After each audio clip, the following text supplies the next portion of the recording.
I say that only the Catholic Church would we celebrate a feast of a chair. For God's sake, I mean, we celebrate St. Thomas, St. Dorothy, all these saints. We celebrate Epiphany and the resurrection and the presentation. But a chair, the chair of St. Peter. And I claim it's because as a church we are both weird and wonderful at the same time. We're both. A chair. Well, obviously it's not celebrating the wood or the gold chair or whatever it's made of, although there is that chair in St. Peter's. But that's not what we're really celebrating. We're really celebrating the office of the Pope, the role of the Pope. And what happens today in the Word is really beautiful, the way it happens. Jesus asked the disciples, just in talking, almost kind of, give me the chisme. What are they saying? They said, who do they say that I am? And so the disciples started responding. Well, some say Jeremiah, some Isaiah, one of the prophets. And then he turns on them and he says directly to them, who do you say that I am? I don't want chisme. I want to know your faith. Who do you say that I am? And Peter speaks up right away. You are the Christ, the Son of the living God. And Jesus declares that he didn't get told this by some person, but that God revealed this to him deep within, that he came to know, that he came to understand who Jesus the Christ was, that he began to really believe this is the Messiah. This is the Messiah. It's an incredible moment. And then Jesus turns and says, and you're a rock. I'll build my church on you, and all the other stuff that he said. That's a great moment. And I think it's important that we not think of this as an only Peter moment. For first of all, there's been 260 popes after him. And we've got Francis now, for me, a great inspiration. And never did I think I would see this. It didn't even enter my mind that I might see it. But when he got elected pope, of course he was a Jesuit, the first Jesuit to be elected. And really, if there are arrogant priests, I would say, pardon me, St. Ignatius, I think it's probably Jesuits, because they're brilliant, and they go from the most humble to the most amazingly brilliant, and there's been so many of them in the church. And Francis was a cardinal.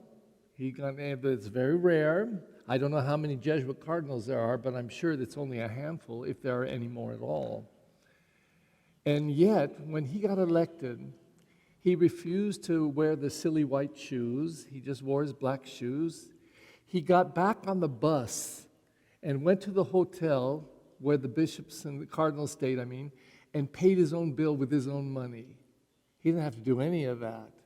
And he refused to ride in a special coach. He just went with his brother cardinals.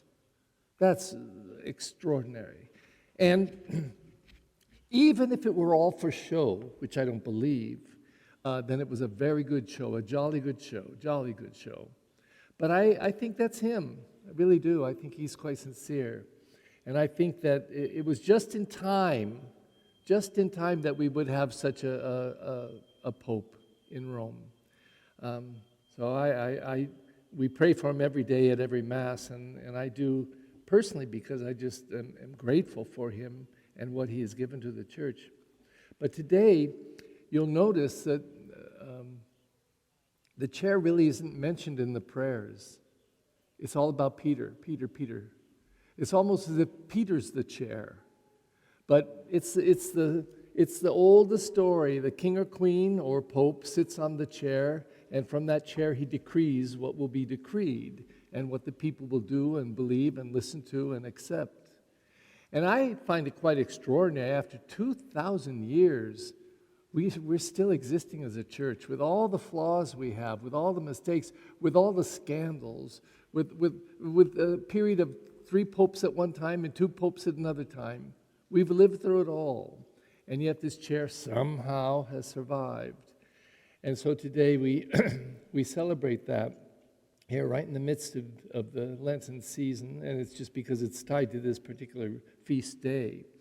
Now, why it's today, I have no idea. but there's probably some logical reason. But we'll hear in the prayers and for Francis, our Pope, who now occupies the chair of Peter, So it's really not so weird, as I said at the beginning. It's really more wonderful that we would honor and recognize even the place where the Pope sits in order to decree what he must decree to lead the Church. Quite frankly, I can't imagine being a Pope. I can't even imagine being a bishop. So much responsibility, but to be the man at the top of the whole Catholic Church and then to decree things that everybody has to follow and accept, and they either love you or hate you afterward, but you're the man. You're the man. You sit at the top. You sit on the chair. So today, I think it's probably really appropriate that all of us pause and say, thank God that none of us are Pope. Thank God we don't have to bear that responsibility. But for the man who does, we want to lift up the prayer, pray for his authority, pray for him to use it well, pray for him not to lord it over anybody, pray for him to be a good Pope, a good shepherd, a good leader. And I take some final inspiration. He names Peter, Jesus names Peter, your rock, and on you I'll build my church, blah, blah, blah, blah, all the other stuff he said.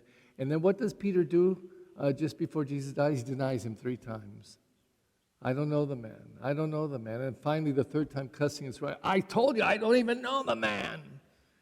Wow. And he wept bitterly because the cock, después, crowed 3 times. So, in John's gospel, it's only in John's gospel, but I think it's John's loving touch that there by the lake shore, Jesus asked Peter, Peter, do you love me? And he says, yes, Lord, you know I love you. And he said, well, tend my sheep, feed my sheep. And then he asked the 2nd time, Peter, do you love me? He says, yes, Lord, you know I love you. And he says, take care of my church. And then a 3rd time he says, Peter, do you love me? And he gets upset again, just like his 3rd denial. Yes, you know everything, Lord. You know I love you. Why do you keep asking me? And he said, tend my sheep. Take care of my church. And most commentaries like to say, and I think it's true, that by John's time, 100 or 110, when the gospel is written, there's a lot of reflection about what Jesus must have meant and thought and what he said. And if he didn't say it, they put words in the mouth of Jesus because, of course, he would say it. And the Peter that denied him 3 times, leading him to his death, was the same Peter who professed his love 3 times, boldly and strongly. And I think that the scriptures treat Peter quite well, with quite a lot of respect. And so we celebrate today the chair of St. Peter. Please stand.